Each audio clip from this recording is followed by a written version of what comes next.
cloud. Yeah, that gets the recording set up. So I'll get started.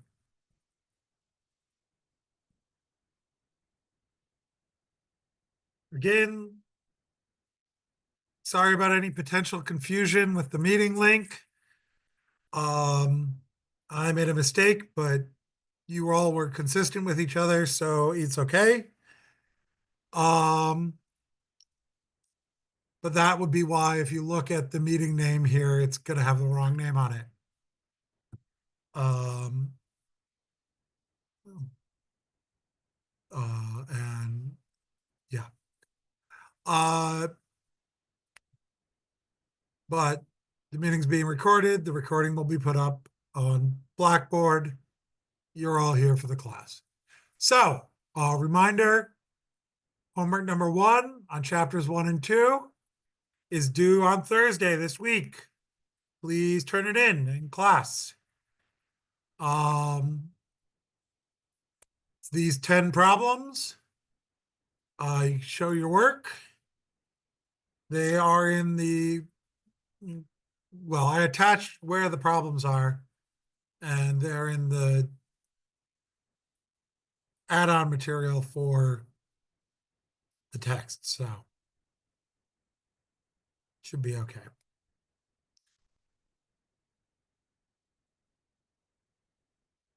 So we're continuing on to chapter 3, talking about linear kinetics, explaining the causes of linear motion. We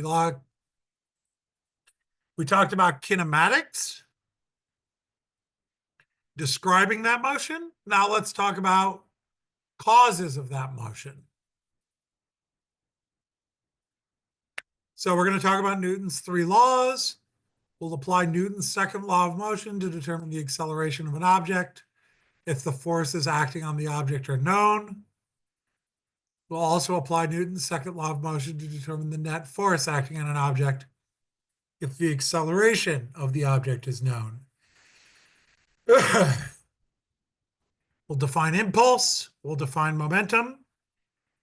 We'll look at the relationship between impulse and momentum. And we'll describe the relationship between mass and weight. So, Sir Isaac Newton was an English mathematician and scientist. He lived from 1643 to 1721. And he conceived of ideas about mechanics. In fact, he kind of started a whole bunch of different fields of physics. Like he started mechanics, but he also did optics and a bunch of other things. And he's one of the people who invented calculus in order to make the math or problems involving mechanics easier. So, calculus was invented basically to make physics problems easier. And he authored the Principia, which is the foundation of modern mechanics. It presented the 3 laws of motion. He presented the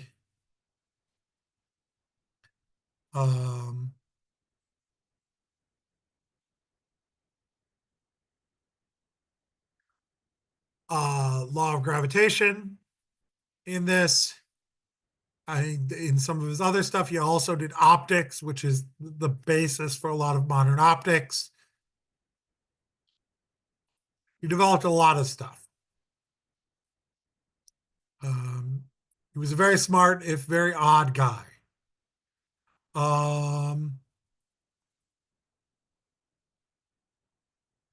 So let's go through Newton's law. Newton's first law is the law of inertia.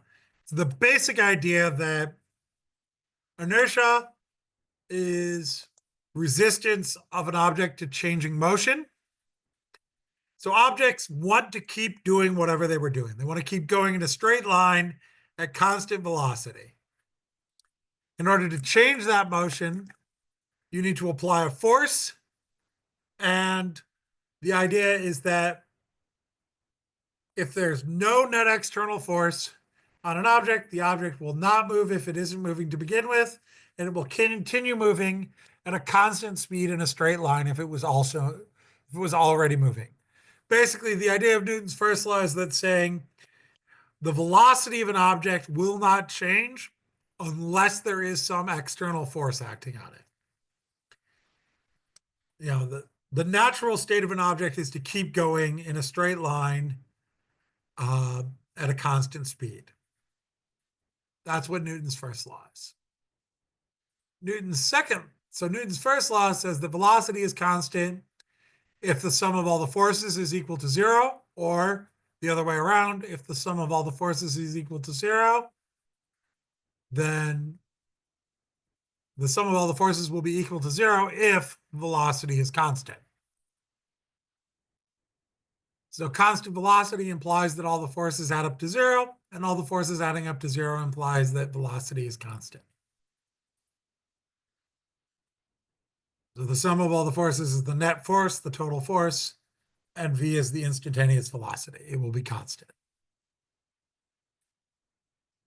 So here, for example, if you have an object that's being held still or is moving at a constant velocity, all its forces have to add up to 0.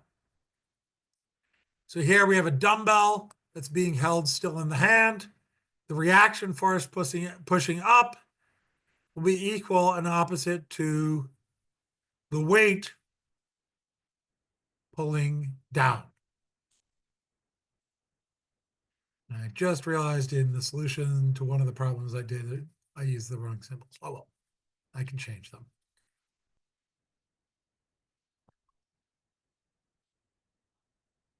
So if an object's at rest and the net external force acting on it is 0, the object has to remain at rest. And if an object is in motion and the net external force acting on it is 0, it will continue moving in a straight line at a constant velocity. That's Newton's first law. And you can also think about it the other way around. If an object is at rest, the net external force acting on it must be 0. And if an object is in motion at constant velocity in a straight line, the net external force acting on it must be 0.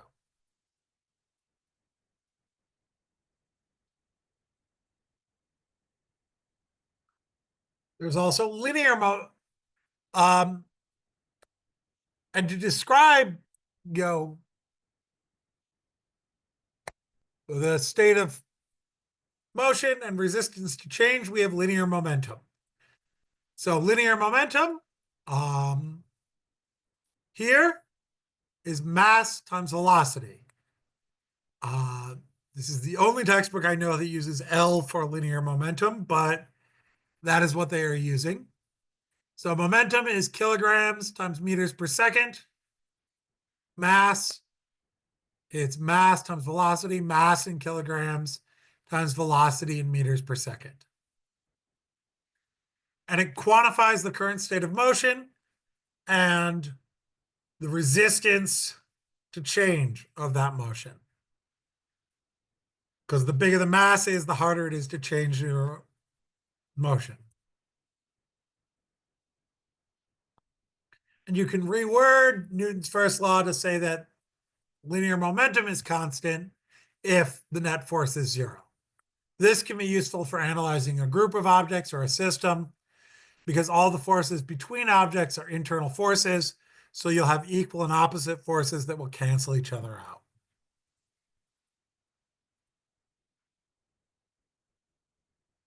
And momentum is conserved, so if the velocity of one object in the system increases, the velocity of another object decreases to conserve momentum.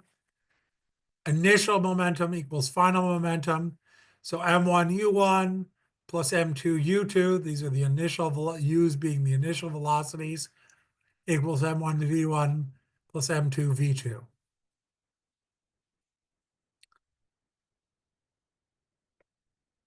So that's how you can figure out initial and final velocities with momentum. And when two objects in a system collide head-on and separate, like if you have two coins and one hits another, then the sum of the mass the initial momentum equals the sum of the final momentum. So if you have one coin hitting another, one coin will slow down, the other coin will speed up. Can't demonstrate that easily here because we're remote, but that's an elastic collision. You can also have inelastic collision. In an inelastic or plastic collision, this is where the two objects stick together. So this would be like throwing a lump of clay at something or shooting an arrow into something and it's sticking into it. So when two objects in a system collide head on and stay together, moving at the same velocity, that's a completely inelastic collision.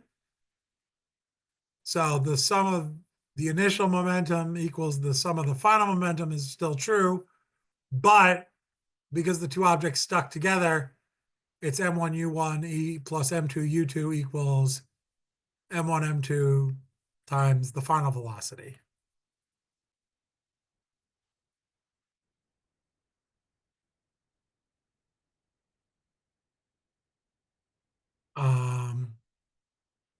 Let me just quickly grab these.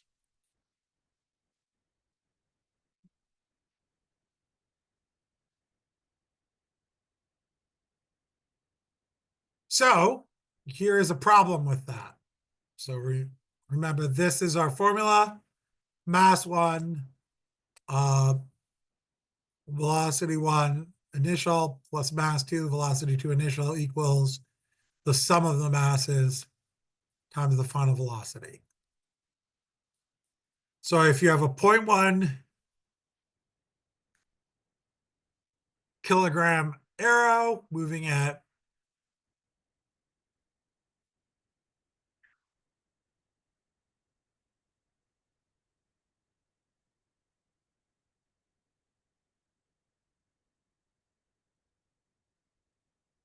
8.5 meters per second, and it strikes a 0.8 kilogram target moving towards it at minus 0.5 meters per second and sticks into it, what's the final velocity of the combined arrow and target?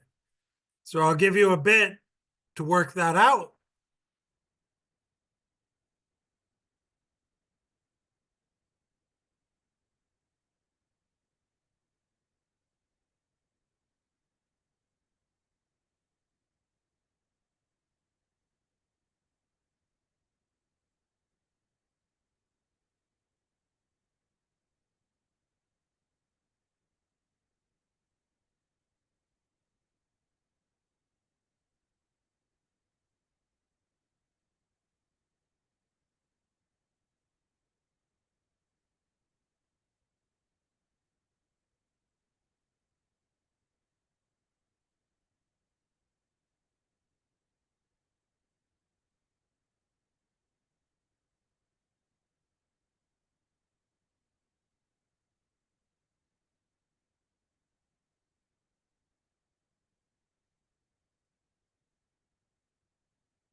Okay, so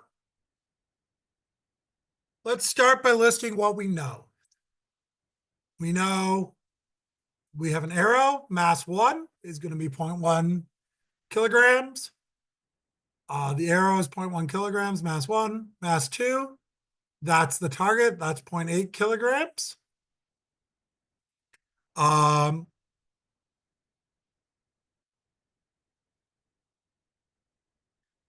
and we know the velocities, the initial velocities. Initial velocity of object 1 is 8.5 meters per second. The initial velocity of object 2 is negative 0.5 meters per second. Oops.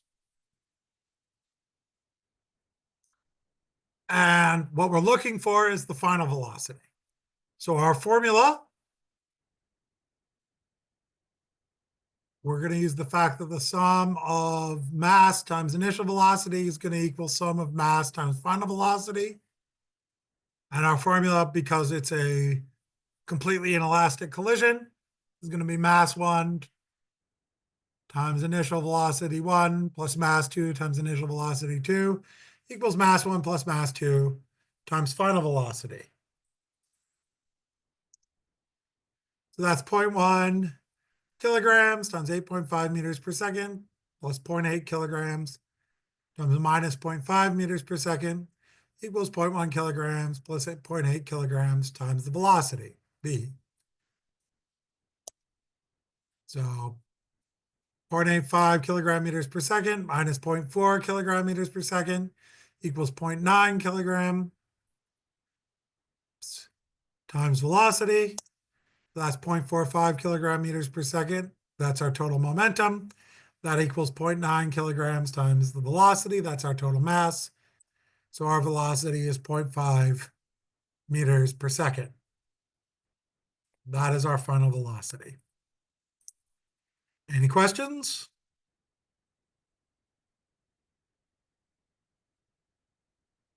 Okay. We'll move on. Now, so we talked about perfectly elastic and perfectly inelastic situations. There is also in between. And this is new material. For in between, there's this concept called the coefficient of restitution. This is the ratio between the velocity of separation and the velocity of approach. So the velocity of separation is the difference between the post-impact velocities of two colliding objects, and the velocity of approach is the difference between the pre-impact velocities of two colliding objects. So the coefficient of restitution varies between 0 and 1. 0 is perfectly inelastic, and 1 is perfectly elastic.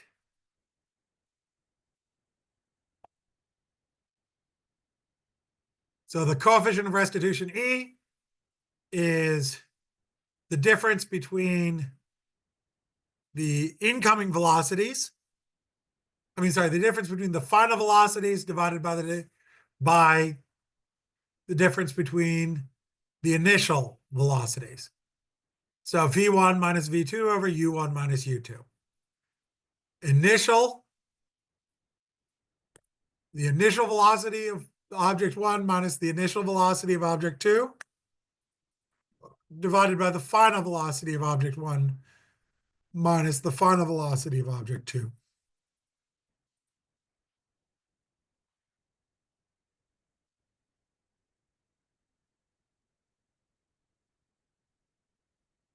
And that gives you the coefficient of restitution.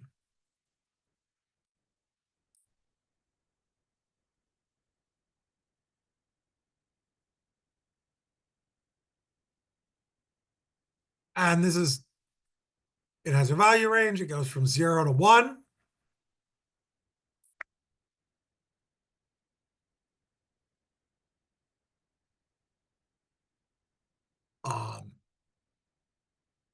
And it's affected by materials and temperature of the colliding objects.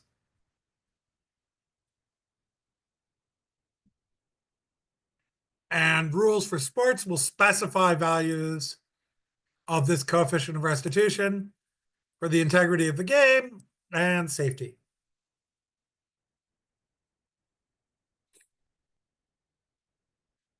Uh,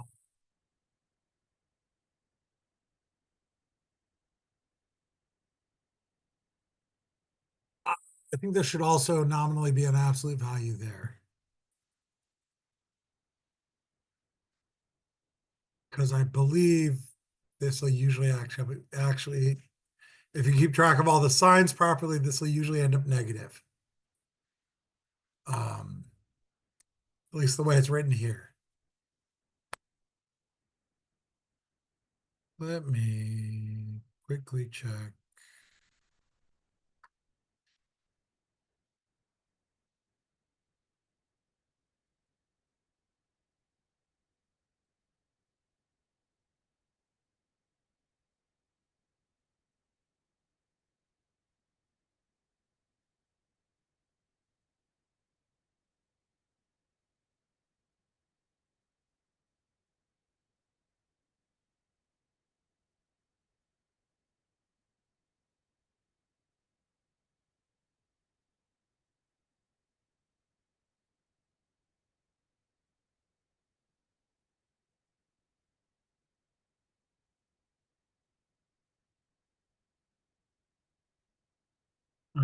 Okay, so,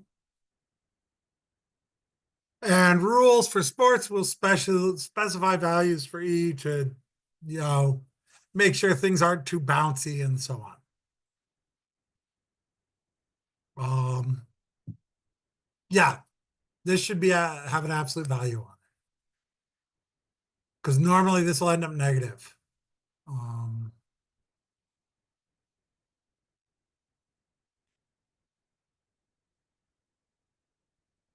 But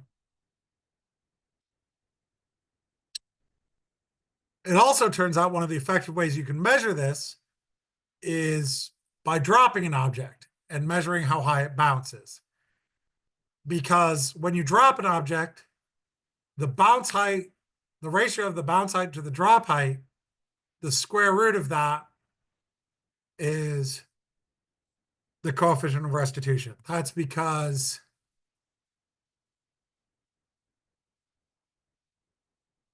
um, the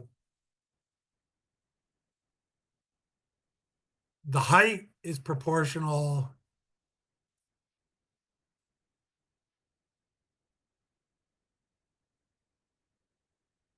to the velocity squared at the bottom.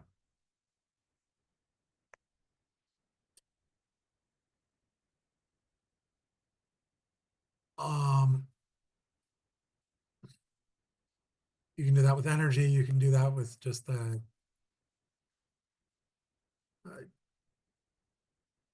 kinematic equations, but because height ends up being proportional to velocity squared, and it's the change in velocity we're interested in here. But yes, this should have absolute value bars, because it should be positive. And that assumption is put into this formula, bounce height over drop height. So here's a problem involving coefficient of restitution. A warm hockey puck has a coefficient of restitution of 0.5, while a frozen hockey puck is less bouncy and only has a coefficient of restitution of 0.35. And in the NHL, the pucks to be used in games are kept frozen. So during a game, the referee retrieves the puck from the cooler to restart play, but is told by the equipment manager that several warm pucks were just put in the cooler. To check to make sure that he has a game-ready puck, the referee drops the puck on its side from a height of 2 meters. So how high should the puck bounce if it is a frozen puck? So the relevant equations were on the previous slides. but, coefficient of restitution is V1 minus V2 over U1 minus U2, absolute value, or coefficient of restitution ends up being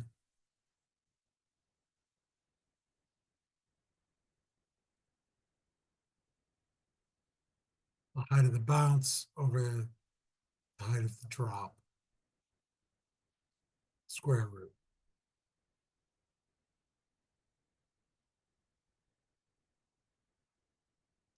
Let me rewrite that.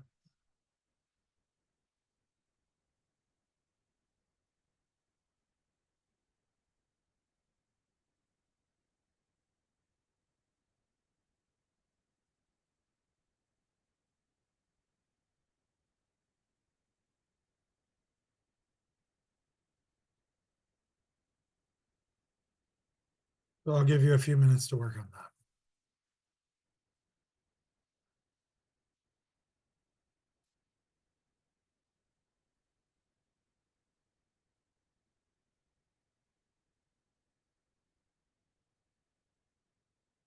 Be back in a second.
So this problem ends up fairly straightforward.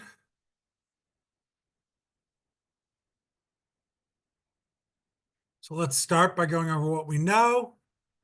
We know that the coefficient of restitution for a frozen puck is 0.35 and for a warm puck is 0.5. We also know that this puck was dropped from a height of 2 meters. So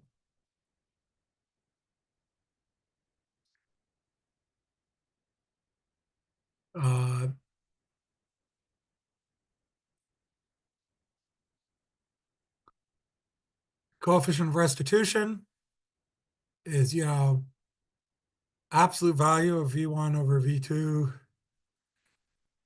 U1 over U2.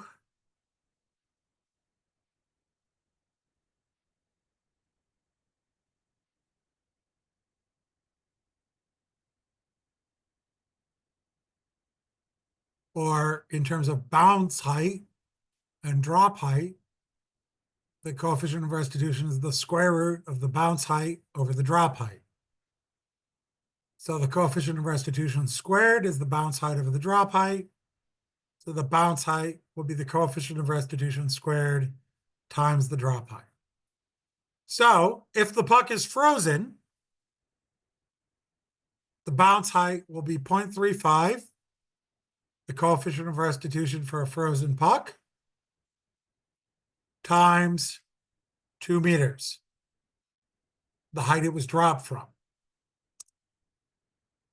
So that will be 0.245 meters.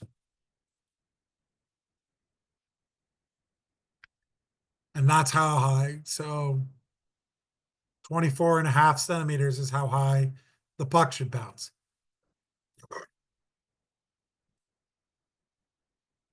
And if it bounces significantly higher, it's not frozen.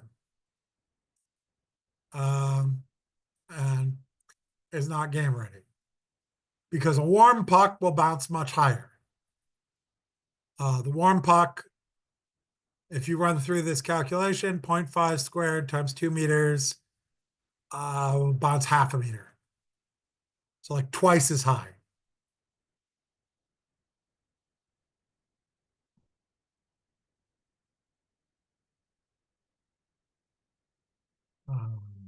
That's the wrong button.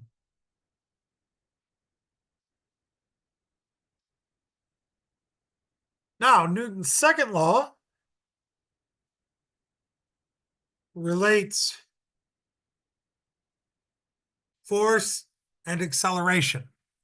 It's the law of acceleration. If there's a net external force on an object,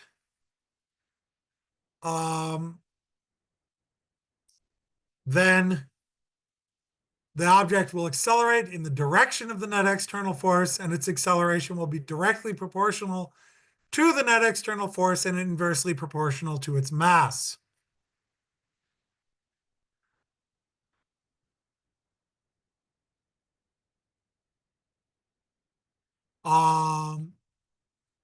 So mathematically, that's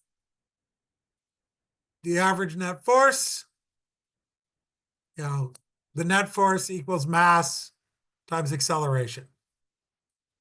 Here, this is written with averages, but it works without it as well. The sum of all the forces, the net force equals mass times acceleration.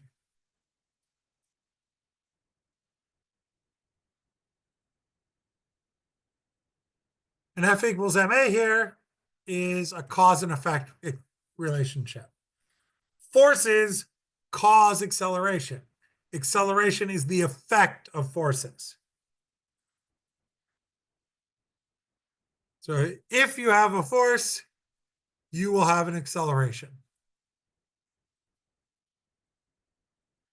So if a net external force acts on an object, the object accelerates. And if an object accelerates, there must be an external force acting on it to cause it.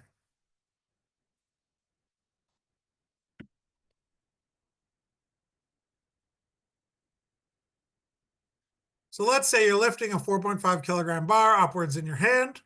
The weight of the bar is negative 45 newtons. Pulling down. If the bar is at rest, acceleration is equal to 0. So the net force must equal 0. So your force from your hand on the bar must be positive 45 newtons, because that's the only way you can get a net force of 0. To start raising the bar, the force you apply has to be more than 45 newtons. But to keep the bar moving upwards at a constant velocity, your hand force needs to still be at 45 newtons. Now, in an actual lift, what you'll have is you'll have some acceleration as you start. You'll probably accelerate for part of it on the way up, and then you'll slow down as you get towards the top.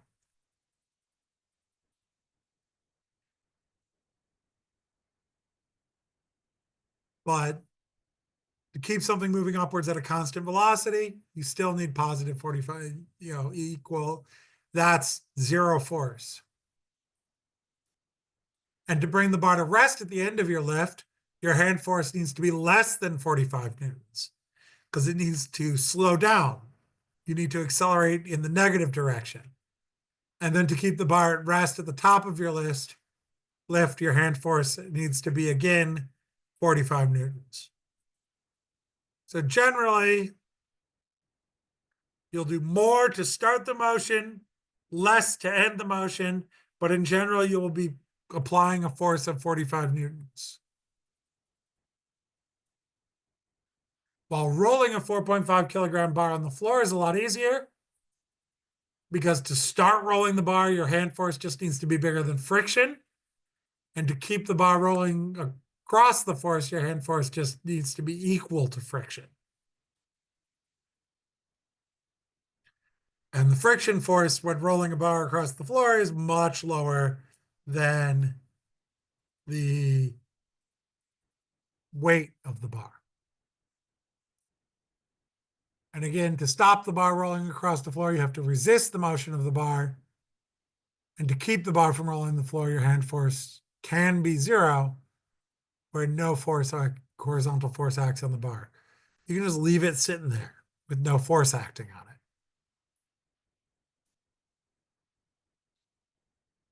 So here we have a basic situation. Quinton is lifting a 10 kilogram dumbbell by pulling upwards on it with 108.1 newtons of force. What is the acceleration of the dumbbell as a result of this force? So for this problem, also remember, G is negative 9.81 meters per second squared. So I'll give you a couple minutes to do this problem. It's fairly straightforward.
Oof.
So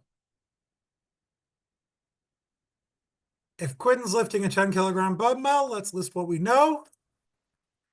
We know that the force of Quinton, though that should probably actually be, now that I see that, I should probably make this, we'll say reaction force, reaction weight, weight.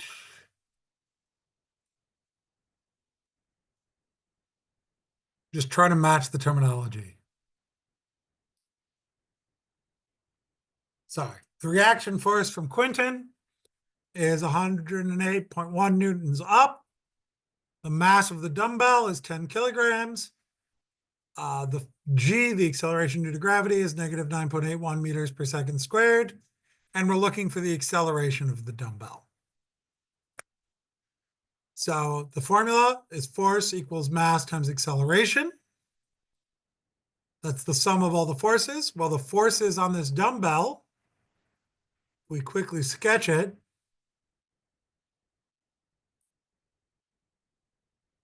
We have the reaction force from Quinton up and the weight down.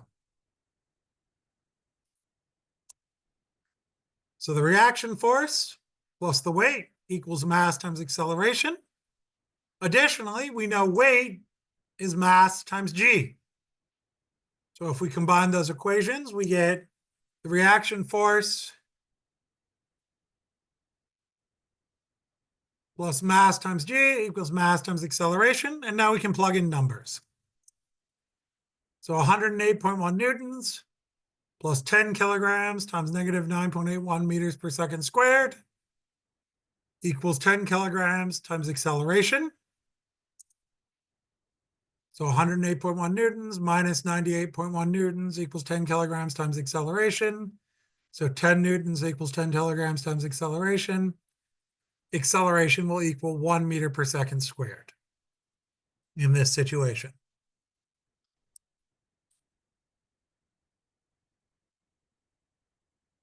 So acceleration is 1 meter per second squared. That's the acceleration of this dumbbell. 1 Quinton lifts it.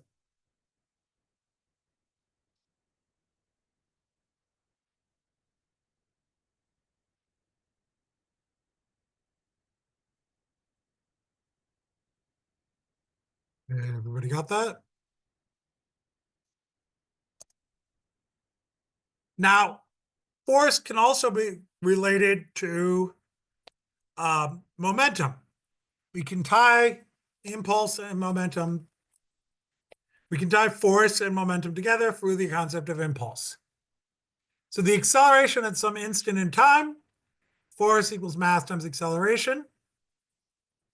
We're usually more concerned about the final velocity after external forces act on an object for a period of time.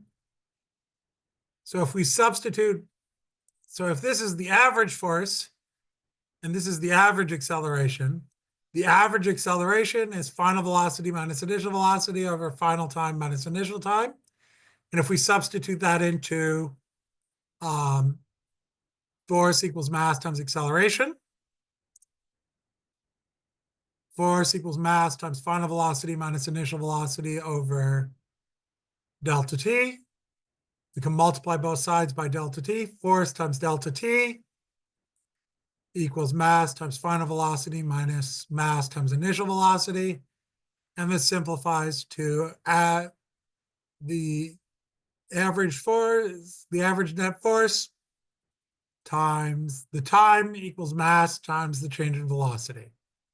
This is impulse relates to change in momentum. So this can also be written as this being impulse,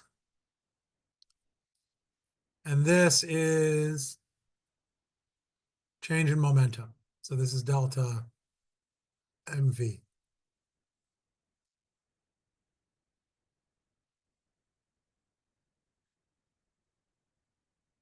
This is impulse over here, and this is momentum.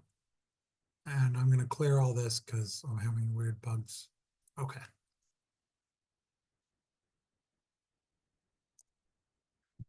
So impulse is the product of average force and the duration of the force applied. An impulse causes a change in momentum on an object it acts on. And mass is usually constant, so impulse changes velocity.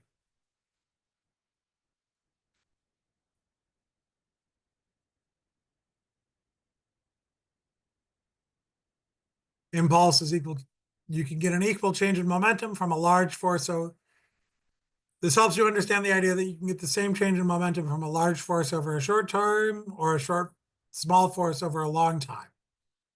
Or in general, any combination of force and time with the same product. So if you want to think about it, you know, throwing a ball is applying a smaller force over a longer time as compared to, say, hitting a ball with a bat is applying a very large force over a very short time. There's different ways to accelerate a baseball, let's say.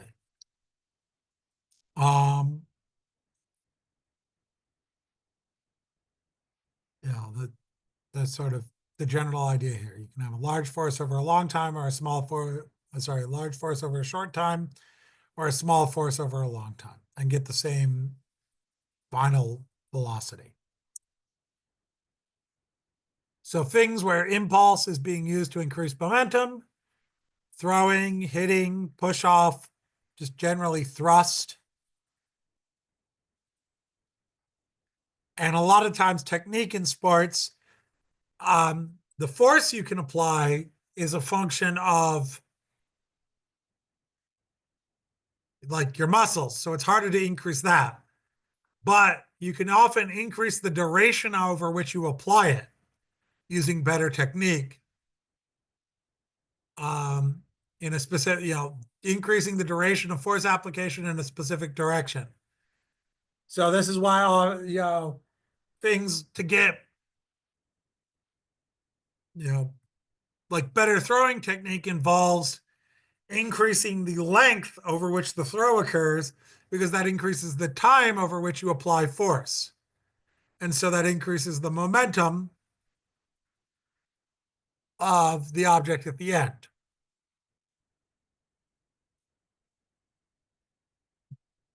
And impulse to decrease momentum, things like catching things, landing, giving. Again, you want to extend the time period over which you interact, usually for safety. So when you learn how to fall, like in martial arts, you learn how to extend the period over which you hit the ground so that you get smaller forces. For a good technique for catching that doesn't hurt, you extend the time over which you catch. For landing, you bend your knees and such to extend the period over which you land and come to a stop. And safety equipment and safe performance tools generally all do that. So increase the duration of the force application to reduce the magnitude. So things like landing mats increase the period of time you come to a stop when you hit them. Helmets increase the period of time over which something comes to a stop. Footwear extends the period over which your foot applies force to the ground, so you do less damage to your feet, things like that. So Mary's trying to stop a 5-kilogram bowling ball that's rolling towards her. Its horizontal velocity is 8 meters per second. When she begins to stop it, it takes her 2 seconds to stop the ball. What average force did Mary exert on the ball during this 2 seconds to stop it?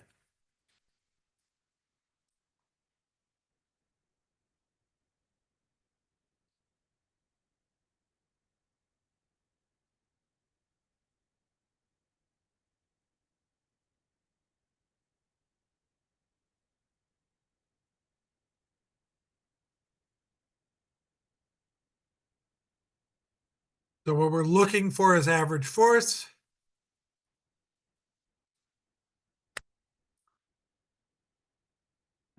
And remember,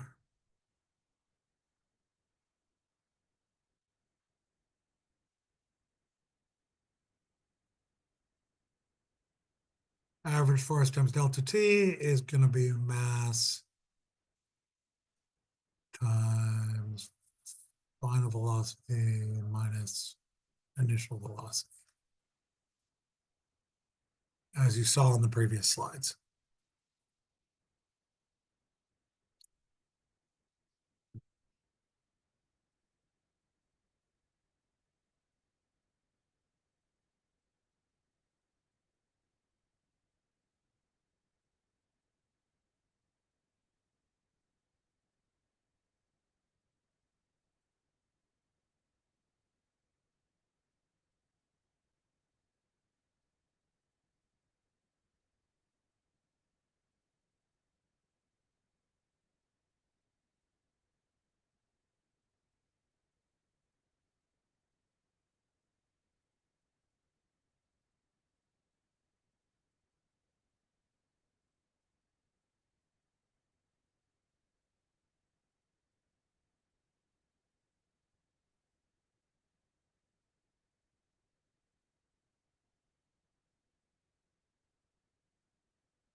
Okay, so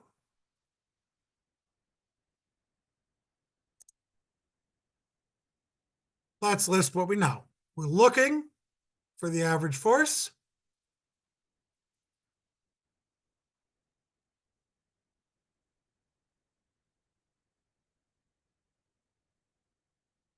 We know the mass of the object is 5 kilograms. We know our initial velocity is 8 meters per second.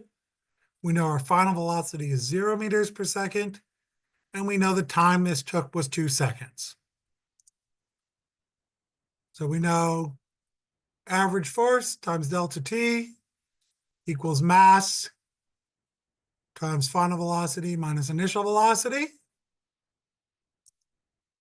So average force times 2 seconds equals 5 kilograms times 0 meters per second minus 8 meters per second. So the right side here comes out to minus 40 kilogram meters per second, which is force times 2 seconds. So the average force will equal negative 20 newtons.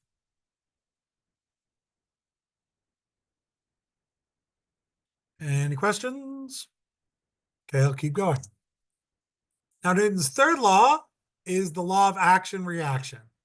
It says that if an object exerts a force on another object, the other object exerts the same force on the first object, but in the opposite direction.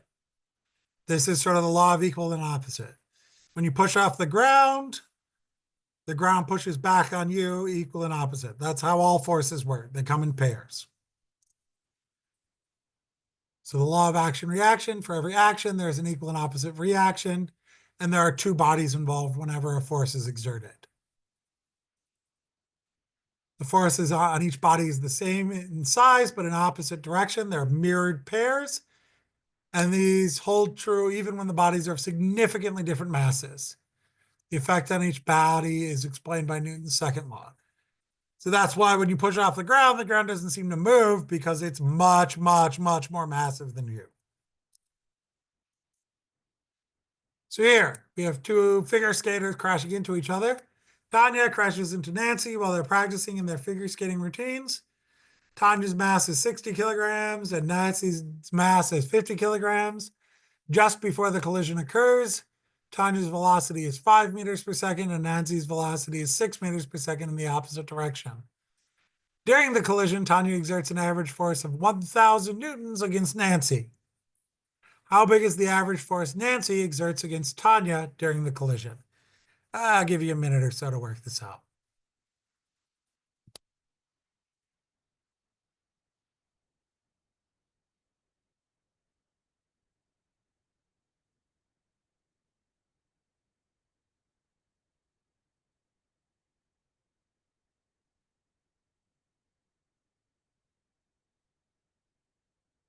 And this is part A of a multi-part problem, which is why I gave you a bunch of extra information. But sometimes you'll get information you don't need in a problem. So for this, let's list all that we know. We know the force that Tanya applies to Nancy, that's plus 1,000 newtons. We know the mass of Tanya, that's 60 kilograms. We know the mass of Nancy, that's 50 kilograms. We know the initial velocity of Tanya, that's 5 meters per second. We know the velocity of Nancy, that's negative 6 meters per second. And we're looking for the force of Nancy. Turns out we don't need most of this stuff. Because we're just dealing with Newton's third law here. We're just interested in the force Nancy exerts against Tanya. Well, the force of object 2 on object 1 is equal to minus the force of object 1 on object 2. So the force that Nancy exerts against Tanya will be minus the force that Tanya exerts against Nancy. So the force that Nancy exerts against Tanya will be minus 1,000 newtons. So it'll be 1,000 newtons in the opposite direction.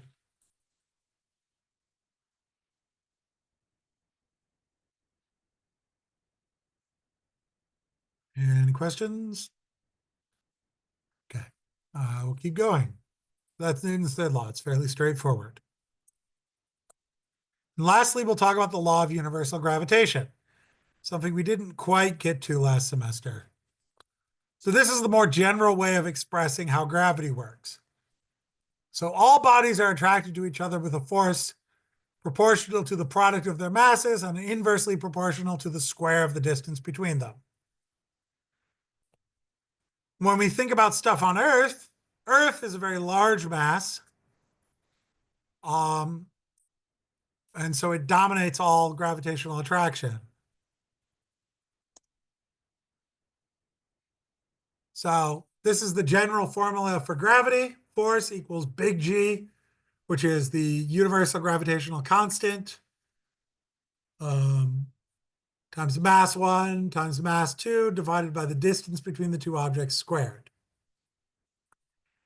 If you're thinking about the gravity of an object towards the Earth, force is the force of gravity. G is the gravitational constant. M1 is the mass of the object you're analyzing. M2 is the mass of the Earth. And R is the distance between the bodies, which is the radius of the Earth. So it turns out if you plug in big G mass one, the mass of the Earth and the radius of the Earth into this, you get little g. So for earthbound scale situations, for situations on Earth, big G is a constant because it's a universal constant. The mass of the Earth is a constant and the radius is a constant. So the gravitational force is proportional to an object's mass. And so the weight of the object is mass times G, where G is 9.81 meters per second squared towards the center of the Earth downwards. And if you plug in big G, the mass of the Earth and the radius squared, so little g equals big G times the mass of the Earth over the radius of the Earth squared. And you can actually do that calculation if you look those numbers up. So we're not going to actually do any problems involving, we should do minimal problems involving the law of universal gravitation, but it's fairly straightforward to use. Because in general, gravity from the Earth dominates over all other forms of gravity because they're so much weaker. And that is all for today. I will keep those. I will stop sharing. So are there any questions? And if not, you're free to go, and I'll see you all on Thursday. And remember, your first homework is due on Thursday. For the homework, is it okay to add like a separate page when we print it out? What yeah, you can write it up however you want. Okay. Like, I just want to see that you wrote it up, and you don't need to like try and fit it into the space in the problem sheet because those are all, they're just listing all the problems. Just, Okay. I want to see you work out the problems. And you want it printed out just to make sure, right? Well, I mean, you can, if you can write it out by hand if you want. I don't mind. Okay, because I was just gonna put it on a tablet and write it out. I can print it out as well, or would Oh it be yeah, if you're easier? doing that, yeah, if you're doing it digitally, print it out. Print Because it out. general people are going to be turning it in by hand, and then I can just grade it on the paper. Ugh. Okay, no That problem. is Thank you. preferred. Okay, thank you. Yeah.